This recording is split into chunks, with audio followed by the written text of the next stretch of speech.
Bonjour à tous et bienvenue dans ce nouveau tuto hebdo. Un tuto consacré aujourd'hui au schéma de couleurs restreint, c'est-à-dire qu'on va être sur une gamme de palettes très limitée. Là on va être surtout sur du brun, allant du beige jusqu'au noir, avec du orange, des choses comme ça. Vous allez voir, c'est très facile à mettre en place. Là on est sur une figurine qui a pris 35 minutes de peinture. Voilà, donc quelque chose de très facile, très accessible, et on va aborder aussi l'utilisation des pigments. La figurine elle-même, alors c'est une conversion pour jouer à un jeu post-apo, un peu générique. Là ce serait pour un jeu comme Zona Alpha par exemple. Et donc c'est un corps de guerrier de Frostgrave, la boîte plastique de chez North Star Miniature, avec une tête de Skitari de Warhammer 40 000, et les bras avec la Kalachnikov viennent de la grappe Survivor de chez Wargame Foundry. Pour commencer, la figurine est sous-couchée en grès cire, n'importe quelle couleur, gris clair, donc je préfère partir sur du gris clair que sur du blanc, car ça va permettre de jouer sur des choses moins saturées. On va commencer par utiliser du contraste Gore Grunta Fur. Je vais appliquer ce contraste sur les vêtements, tout ce qui est un peu toge, sur le socle aussi, pour avoir ce côté brun un peu orangé, que je cherchais un brun très chaud. Donc là, le Gore Grunta Fur est vraiment très bien pour ça. Donc je vais baser un peu tous les éléments qui vont être en brun chaud, qui va être la couleur principale de ma pièce. Donc on va y avoir les bottes, effectivement, l'espèce de tunique, etc. Je vais sauvegarder certaines zones en gris clair, qui vont être repassées avec un brun plus clair, et certaines zones, si je dépasse, c'est pas grave, parce que je vais venir avec un brun plus foncé. Donc ça, c'est facile quand vous avez déjà l'idée en tête de la couleur que vous voulez obtenir, et la façon d'appliquer les choses. Vous savez où il faut faire très attention, et où vous pouvez vous permettre de déborder, parce qu'on va passer une couleur plus foncée. On laisse bien sécher, évidemment, et on a déjà un rendu qui est plutôt intéressant, qui est assez terne en fait, qui va bien aider pour la suite. Alors maintenant je vais venir avec du contraste toujours, agaro dune, et je vais faire les parties que je vais vouloir garder claires, donc qui seront rééclaircies en beige par la suite. Donc là je vais l'appliquer légèrement dilué, en fait une petite goutte d'eau dedans, ça me permet d'avoir une couleur assez claire grâce au gris qui est en dessous, et je travaillerai facilement comme ça mon beige. Donc là je vais jouer en fait sur les surépaisseurs de vêtements qu'il y a sur cette figurine, comme c'est une figurine qui vient de Frostgrave, c'est une figurine médiévale dans l'idée qu'il y a plusieurs épaisseurs de vêtements superposées. Donc là ça va être sympa de jouer justement sur ces différentes épaisseurs avec différentes couleurs, et en jouant sur le clair foncé superposé. Donc là, voilà, je vais faire le pantalon qui est sous la tunique, le col, le tabard, voilà, c'est des zones un peu plus claires qui vont permettre comme ça de diriger un peu plus le regard, et en fait d'avoir un effet visuel pratique et facile à mettre en place. Maintenant, je vais venir avec du contraste Wildwood, et je vais refaire les parties brun foncé. Je vais aussi passer toutes les parties qui seront métalliques par la suite. Avec ce brun, ça va me donner une base sombre, pas tout à fait noire, donc ça va me permettre d'avoir un côté un peu sali, un petit peu terne et usé, plutôt que de mettre du noir dedans. Tout simplement parce que si je mets du noir, le noir aura l'air d'une ombre, alors qu'en mettant du brun, le brun aura un petit côté ombre, mais aura aussi un côté terne qui va moins contraster, et du coup sera plus dans l'idée comme ça d'un vieil équipement. Alors là, je vais avoir les dernières parties des vêtements en brun sombre, donc la capuche, le sac à dos, voilà, des éléments comme ça.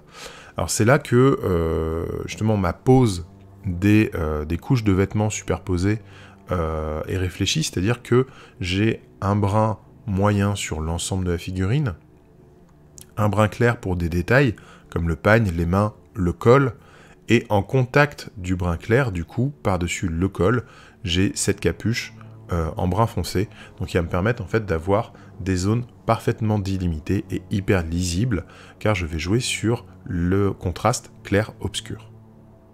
Alors maintenant, je sors mon arme secrète pour ce tuto, c'est le Dectan de chez Valero. Donc c'est un gris beige légèrement jaunâtre, très légèrement, mais qui est vraiment super sympa.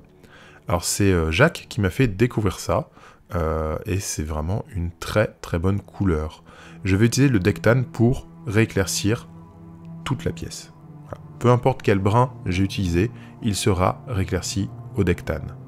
Donc là, sur la capuche, je fais les aimants assez faciles, je peux faire avec le plat du pinceau, quasiment en venant à 90 degrés, me servir uniquement de la sculpture pour faire les réaux. Et je vais faire ça en fait sur tous les brins, sur toute la figurine en fait. Ça me permet de gagner énormément de temps en fait, de faire tous mes éclaircies au Dectan. Alors vous pouvez voir les endroits où il y a des plis très profonds, je vais pouvoir faire quasiment du brossage. En fait, j'ai pas essuyé mon pinceau sur du sopalin, j'ai juste pris très peu de pigments. Souvent, j'enlève l'excédent comme ça sur le dos de ma main. Et là, je vais pouvoir quasiment faire du brossage en fait sur les endroits où il y a des dénivelés très importants. Ça va bien accrocher les pigments. Donc là, on peut voir que même le pagne beige, je vais l'éclaircir au Dectan. Et c'est marrant de constater en fait qu'avec une seule couleur, parce qu'elle est très neutre, mais claire, je vais pouvoir éclaircir en fait tous les brins. Donc, le Dectan, c'est vraiment une très très belle découverte. Merci encore une fois à Jacques, parce qu'il permet d'éclaircir à la fois tout ce qui va être brun, jaune, gris, vert, mais aussi du bleu. C'est très sympa avec du bleu, etc. Alors c'est un peu moins pratique avec du rouge, mais voilà, pour cette figurine en tout cas, c'était vraiment très approprié, ce Dectan. Voilà, donc là je suis sur des teintes assez moyennes, du coup quelque chose qui est assez neutre visuellement, mais qui se marie bien. On voit bien les surcouches, les épaisseurs de vêtements, un peu toutes de la même teinte, et très sales. Et maintenant je vais venir avec du Incubi Darkness de Citadel, très dilué, et je vais venir renforcer mes ombres, notamment sur les parties en Gore Gruntafer. Alors pourquoi j'ai choisi cette couleur? Parce que c'est un bleu sombre, désaturé, qui va me permettre de contraster avec ce marron orange du Gore Gruntafer. Voilà, donc vous voyez, je le passe surtout dans les creux des rouleaux, et je le remonte vers le haut, vers la ceinture, pour avoir cet effet d'ombre au niveau du bassin, et pas l'avoir sur le bout des rouleaux que j'ai éclairci au Dectan. Maintenant je vais revenir avec du Wildwood, affiner un petit peu la capuche, parce qu'il y a des endroits qui étaient un petit peu... qui me convenaient pas. Donc je reviens affiner là avec du Wildwood. Je vais en profiter pour refaire certaines ombres aussi, en le diluant un petit peu. Puis je vais revenir avec du Gore Gruntafer pour affiner en fait mes transitions. Donc là tout simplement, alors c'est très facile parce que c'est de la contraste en plus. Donc avec un tout petit peu de contraste sur le pinceau, on enlève l'excédent. Je vais refaire ma transition entre le Dectan et le Incubi Darkness du coup. Et cette zone un peu moyenne entre les deux, je vais pouvoir la retravailler par filtre coloré très facilement. Enfin, je vais venir avec du Stormos Silver pour faire toutes les parties métalliques. Alors je vais l'appliquer surtout sur les proéminences. Donc là on a l'espèce de viseur à côté de la tête. Il y a évidemment les boucles de ceinture, les choses comme ça. Il y a le contour des oculaires. Et pareil, je passe presque en brossage en fait, pour mettre en évidence vraiment juste les parties proéminentes qui vont le mieux accrocher la lumière. Tout comme pour le fusil, vous voyez, je passe à plat avec le pinceau pour révéler un petit peu la texture de la gravure de ce fusil. Maintenant je vais revenir avec du Dectan à nouveau, mais cette fois je vais utiliser un pinceau de brossage, et je vais brosser le socle, directement sur mon Gore Gruntafer du coup. Donc ça va être ça mon travail de socle, je vais pas le travailler beaucoup plus que ça le socle en fait. On va voir par la suite, c'est l'application du pigment qui va faire tout l'effet désertique. Et je peux me permettre de salir un peu les bottes, etc. avec le Dectan à ce moment-là. Maintenant, je vais prendre du Agrax Earthshade. Et donc, il va me servir notamment à vieillir encore un peu plus les métaux, à mettre un petit peu de subtilité dans les couleurs. Et je vais venir, comme ça, aussi bien le socle que le fusil d'ailleurs. Permet d'avoir un petit peu de variation comme ça dans mon métal que je trouvais un peu trop uniforme, et donc d'avoir encore plus un rendu vieilli, usé, abîmé.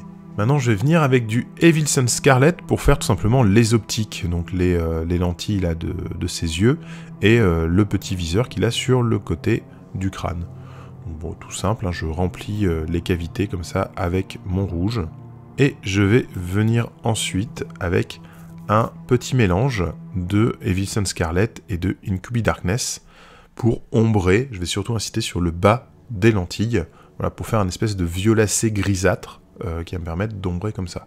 Alors c'est pas ma technique pour ombrer du rouge habituelle, mais tout simplement si j'utilise ma technique habituelle pour ombrer du rouge, ça va être beaucoup trop éclatant et ça risque de trop casser la dynamique sale, vieillie et abîmée de la figurine. Voilà. Une fois que c'est sec, je reviens avec le Evilson rééclaircir pour avoir vraiment ces points rouges lumineux. Et je vais venir appliquer un petit point de Dorn Yellow à l'intérieur des lentilles pour avoir vraiment le petit reflet, le petit point qui va faire comprendre que c'est lumineux. Et maintenant, je vais utiliser les pigments. Donc là, c'est un pot de Valero pigments, terre de sienne brûlée. J'utilise un pinceau qui a des poils assez longs, qui est dédié entièrement à ça. C'est-à-dire que ce pinceau ne rentre pas dans aucun pot de peinture. Il est utilisé pour nulle autre activité. Il est dédié entièrement à l'application des pigments. Alors je prélève beaucoup de pigments sur mon pinceau, que je vais venir déposer comme ça en tapotant sur le socle pour faire tomber les pigments de la brosse. Et ensuite, je vais remonter comme ça sur la figurine. D'abord, je suis très généreux sur le socle, pour ensuite rebrosser du bas vers le haut sur la figurine pour salir en fait les jambes et le bas de ses vêtements. Voilà, pour avoir cet effet de poussière qui remonte du sol et qui vient salir et s'insinuer partout, quoi. Et comme j'ai des petits éléments de décor sur le socle, je vais aussi beaucoup brosser ces éléments de décor pour déposer beaucoup de pigments dessus. Et voici donc le résultat, la petite bande au grand complet. Donc ils ont tous été peints avec cette technique. Les personnages qui sont des figurines de métal ont été un petit peu plus travaillés, un petit peu plus de couleurs différentes, etc. Mais globalement, c'est la même idée là pour tout le groupe. Voilà, qui a un rendu très sale et désertique que j'aime bien. Donc là, j'ai rajouté des petites touffes d'herbe de chez Gamergrass et Army Painter. Et voilà, bord de socle peint en noir, tout simplement. Voilà, j'aime beaucoup le résultat. Pour la tenue des pigments, il existe plusieurs produits pour que vos pigments tiennent dans le temps, des fixateurs. Perso, moi en fait, je vernis en bombe avec la bombe Anti-Shine Matte Painter. Army Painter, pardon. Ça permet de fixer aussi les pigments en même temps. Voilà. J'espère que ce tuto vous aura plu et je vous dis à très bientôt, que ce soit sur les réseaux, la page Facebook Grégoric, le groupe des peintres et des joueurs ou le site dupainetdesjeux.fr, mais aussi le Discord du pain et des jeux qui est très animé en ce moment. Et sinon, vous pouvez participer à mon Tipeee, ça fait toujours plaisir, ça aide la chaîne. Et vous pouvez m'envoyer des photos de vos figurines, ça me fera plaisir de les voir. Voilà, je vous fais plein de bisous et je vous dis à très bientôt.